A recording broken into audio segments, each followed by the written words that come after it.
ദേവകിയെ വധിക്കാനായി കംസൻ വാളുയർത്തിയ നിമിഷം വസുദേവൻ അവന്റെ മുൻപിൽ ഉറച്ചുനിന്നു.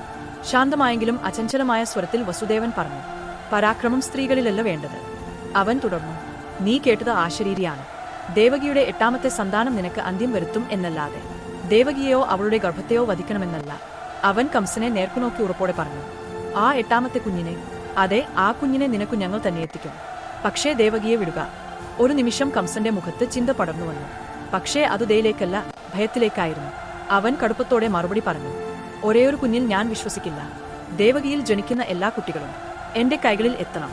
രാജ്യത്തിന്റെ ഭീതിക്കെതിരെ നിൽക്കാൻ വസുദേവന് വഴിയുണ്ടായിരുന്നില്ല. ധർമ്മത്തിന്റെ പേരിൽ അവൻ സമ്മതിച്ചു.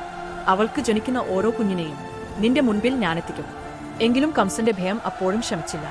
അവൻ സൈനികരെ വിളിച്ചു, ഇവരെ ഇരുവരെയും, ദേവകിയെയും വസുദേവനെയും കാരാഗൃഹത്തിലാക്കൂ. എപ്പോഴും കാവൽ വേണം.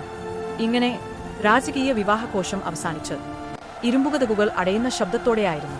വീഡിയോ ഷെയർ ചെയ്യുവാനും സബ്സ്ക്രൈബ് ചെയ്യുവാനും താൽപ്പര്യപ്പെടുന്നു.